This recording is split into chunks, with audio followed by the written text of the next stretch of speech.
মাননীয় স্বরাষ্ট্রমন্ত্রী আজকে উপস্থিত আছেন। উনি একবার না দুইবার না কয়েক দফা আমাদেরকে আশ্বস্ত করেছিলেন বাংলাদেশে আর মবের কালচার হবে না। পার্লামেন্টে হাতাহাতি মারামারিতে জড়ালেন রুমিন ফারহানা। এদিকে আজকে সংসদে রুমিন ফারহানা রাষ্ট্রমন্ত্রীর মধ্যে কঠিন লড়াই হয়েছে। বর্তমান সরকার অর্থাৎ বিএনপি যদি ক্ষমতায় আসে, ব্যারিস্টার রুমিন ফারহানা বর্তমান সরকারের সংসদে সবথেকে মাথা ব্যথার কারণ হয়ে যাবে। ব্যারিস্টার রুমিন ফারহানা দর্শক, ব্যারিস্টার রুমিন ফারহানা ছাড় দেয় কিন্তু ছেড়ে দেয় নাই, এবং এটাই কিন্তু দেখিয়ে দিয়েছে ব্যারিস্টার রুমিন ফারহানা।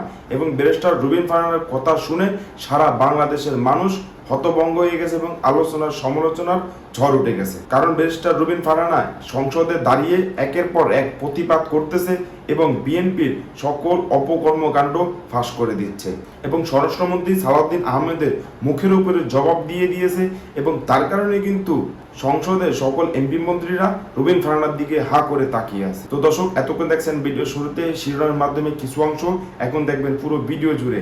তার আগে সবাই কাছে একটা অনুরোধ করব, যারা আমার চ্যানেল নতুন আসছেন অবশ্যই চ্যানেলটা সাবস্ক্রাইব করে দিবেন, পাশে থাকা বেল আইকনটি অল ক্লিক করে বাজিয়ে দিবেন। তো দর্শক চলেন একটা লাইক দিয়ে সম্পূর্ণ ভিডিওটা সবাই ধৈর্য সহকারে দেখতে থাকুন। স্বরাষ্ট্রমন্ত্রী আজকে উপস্থিত আছেন। উনি একবার না দুইবার না কয়েক দফা আমাদেরকে আশ্বস্ত করেছিলেন বাংলাদেশে আর মবের কালচার হবে না। মাননীয় স্পিকার, বিশ্বের বিভিন্ন দেশে নানান রকম সংস্কৃতি থাকে, নাচের সংস্কৃতি, গানের সংস্কৃতি, অভিনয়ের সংস্কৃতি, কবিতার সংস্কৃতি। আমাদের দেশে মাননীয় স্পিকার গত 1.5 বছর এবং এরপরে গত 2 মাস ধরে আমরা মবের সংস্কৃতি দেখলাম। আমরা দেখলাম বাংলাদেশ ব্যাংকের গভর্নরকে মব করে সরানো হয়েছে, আমরা দেখলাম বাসসের প্রধানকে মব করা হয়েছে, বরিশাল আদালতের প্রাঙ্গণে মব হয়েছে, সুপ্রিম কোর্ট লয়ার্স রুমে মব হয়েছে, ডেইলি স্টার প্রথম আলো ভাঙা হয়েছে, চট্টগ্রামে 1.5 বছর আগে নেচে গেয়ে নাচ এবং গানের মাধ্যমে মব তৈরি করে ছিনতাইকারী সন্দেহে পিটিয়ে মারা হয়েছে, কুষ্টিয়ায় একজন কথিত পীরকে পিটিয়ে মারা হয়েছে কিছুদিন আগে। মাননীয় স্পিকার, আমাদের সম্মানিত মাননীয় স্বরাষ্ট্রমন্ত্রী আজকে উপস্থিত আছেন। উনি আমাদেরকে আশ্বস্ত করেছিলেন বাংলাদেশে বিচারহীনতার সংস্কৃতি হবে না। উনি আশ্বস্ত করেছিলেন বাংলাদেশের মানুষ ন্যায় বিচার পাবে। কিন্তু আমরা দেখলাম একটির পর একটি জায়গায় মবের ঘটনা ঘটেই চলেছে। আজকে আমাদের স্বরাষ্ট্রমন্ত্রী উপস্থিত আছেন, আমি ওনার দৃষ্টি আকর্ষণ করে বলি, আজকে মাননীয় প্রধানমন্ত্রীও একই ধরনের কথা বলেছেন। মানুষ যখন ন্যায় বিচার পায় না তখনই এইরকম সংস্কৃতির বাড়ে এবং মানুষ এই ধরনের সংস্কৃতিতে জড়িয়ে যায়। মানুষের মধ্যে হতাশা আছে, মানুষের মধ্যে ক্ষোভ আছে, মানুষের মধ্যে তীব্র বৈষম্য আছে এবং সর্বোপরি আছে দৃষ্টান্তমূলক শাস্তির অভাব। গত 1.5 বছর আগে চট্টগ্রামে মব করে যেই লোকটিকে পিটিয়ে মারা হয়েছিল তার বিচার এখন পর্যন্ত হয়নি। মাননীয় স্পিকার, ব্যারিস্টার রুমিন ফারহানা আজ থেকে অনেক মাস পূর্বে একটা কথা বলেছিলাম। ব্যারিস্টার রুমিন ফারহানাকে যেদিন বহিষ্কার করা হয় সেদিন বলেছিলাম বর্তমান সরকার অর্থাৎ বিএনপি যদি ক্ষমতায় আসে, ব্যারিস্টার রুমিন ফারহানা বর্তমান সরকারের সংসদে সবথেকে মাথা ব্যথার কারণ হয়ে যাবে। ব্যারিস্টার রুমিন ফারহানা সংসদকে উত্তপ্ত রাখবে। ব্যারিস্টার রুমিন ফারহানার প্রেসার এই সরকার নিতে পারবে না, সেটা আজ সংসদে ব্যারিস্টার রুমিন ফারহানা প্রমাণ করে দিয়েছে। ব্যারিস্টার রুমিন ফারহানার মতাদর্শ কিংবা তার আদর্শ কিংবা ব্যক্তিগতভাবে তাকে আপনারা অপছন্দ করতেই পারেন, কিন্তু ক্ষমতাকে বারবার প্রশ্নবিদ্ধ করা, ক্ষমতাকে বারবার বৃদ্ধাঙ্গুলি দেখানো, ক্ষমতার মসনদকে তর্কের মধ্যে রাখা, এই কাজটা ব্যারিস্টার রুমিন ফারহানা করে গেছে। আওয়ামী লীগের শাসনামলে 17 বছর ব্যারিস্টার রুমিন ফারহানা যেভাবে সামাজিক যোগাযোগ মাধ্যম মেইনস্ট্রিম মিডিয়াতে নিজেকে উত্থাপন করেছে, নিজেকে সমালোচনার কেন্দ্রবিন্দুতে রেখেছে, বাংলাদেশ আওয়ামী লীগের গভীর সমালোচনা করেছে, কঠিন সমালোচনা করেছে, এটা কিন্তু আমরা দেখেছি। এখন এই মুহূর্তে বিএনপি সব থেকে বড় বিপদে পড়বে ব্যারিস্টার রুমিন ফারহানার কারণে। গত কয়েকদিন থেকে দেখছিলাম গণমাধ্যমগুলোতে, সামাজিক যোগাযোগ মাধ্যমগুলোতে ব্যারিস্টার রুমিন ফারহানা এনসিপিতে যোগদান করতেছে, ওই দলে যোগদান করতেছে, সেই দলে যোগদান করতেছে। এটা নিয়ে ব্যারিস্টার রুমিন ফারহানা অলরেডি ডয়েচে ভেলেতে তিনি বলে দিয়েছেন তিনি আপাতত কোনো দলে যোগদান করছেন না। এটা ব্যারিস্টার রুমিন ফারহানার একটা চমৎকার সিদ্ধান্ত, কারণ তিনি যে ব্যক্তিগত ইমেজ সৃষ্টি করেছেন, এখন যদি অন্য কোনো দলে যোগদান করেন সেই ইমেজটা থাকবে না, তার যে গ্রহণযোগ্যতা সৃষ্টি হয়েছে সেটা আর থাকবে না। ব্রাহ্মণবাড়িয়া থেকে তিনি নির্বাচিত সংসদ সদস্য, তাকে কিন্তু বাংলাদেশ আওয়ামী লীগের অসংখ্য সমর্থকরা ভোট দিয়ে সংসদে পাঠিয়েছে, কারণ সেই অঞ্চলে চাইনি বিএনপি ক্ষমতায় আসুক। আর ব্যারিস্টার রুমিন ফারহানার মারাত্মক জনপ্রিয়তা আছে, কারণ তার পিতা একজন ভাষা সৈনিক ওলিয়াহাত, এই জায়গা থেকে তার একটা সিম্পেথির জায়গা তিনি পেয়েছেন।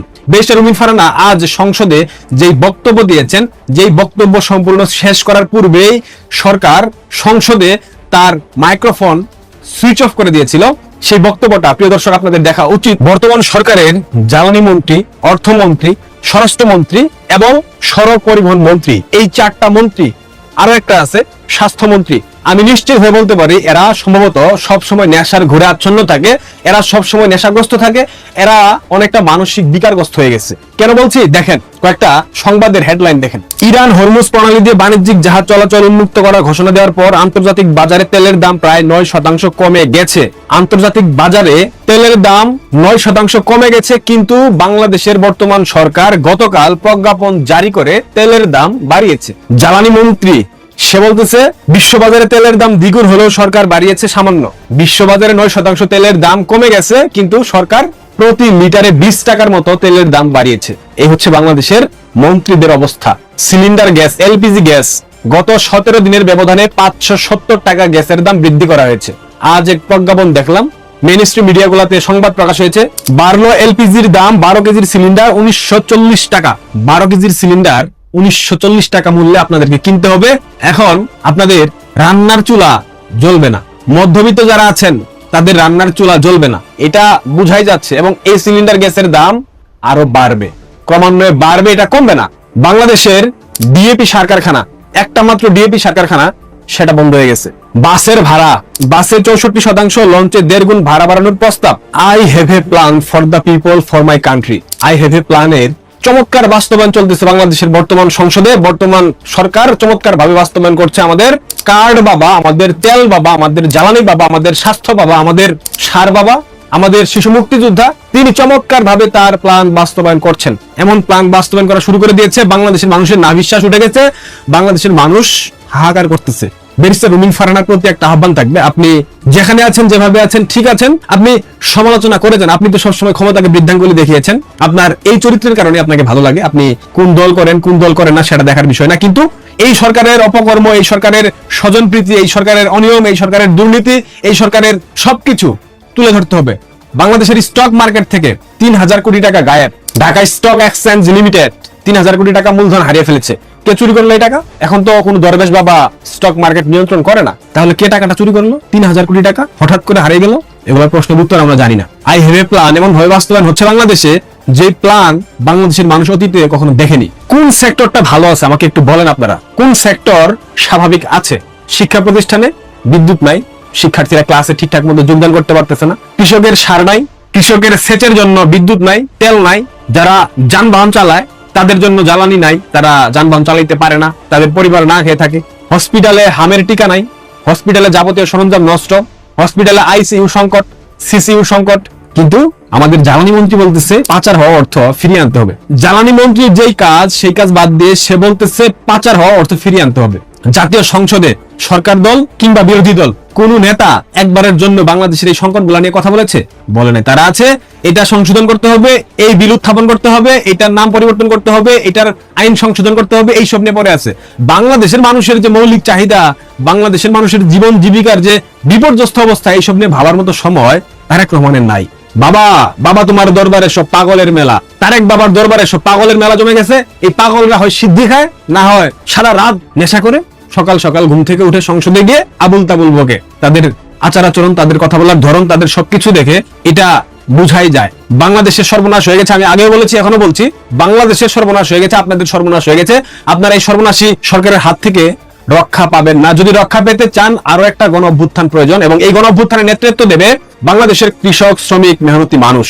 দেখেন আপনারা যা ভালো। দর্শক, আপনারা সকলে জানেন ব্যারিস্টার রুবিন ফারহানা কথা বললে তার নিজের বাবাকেও ছাড়ে না, এবং ব্যারিস্টার রুবিন ফারহানা স্বরাষ্ট্রমন্ত্রীর মুখের উপরে কিন্তু জবাব দিয়ে দিয়েছে এবং সালাউদ্দিন আহমেদের অপকর্মকাণ্ড ফাঁস করে দিয়েছে। এবং যেই ব্যারিস্টার রুবিন ফারহানা 17 বছর বিএনপির জন্য কষ্ট করেছে, রাজপথে একাই কিন্তু কথা বলেছে এবং সংসদে একা দাঁড়িয়ে কথা বলেছে, সেই ব্যারিস্টার রুবিন ফারহানা এখন বিএনপির বিরোধিতা করতেছে এবং বিএনপির সকল অপকর্মকাণ্ড ফাঁস করে দিয়েছে। তো দর্শক, আজকে এই পর্যন্ত রইল। পরবর্তী ভিডিও নিয়ে আবারও আসবো আপনাদের সামনে। সবাই ভালো থাকবেন, সুস্থ থাকবেন, সবাইকে আল্লাহ হাফেজ।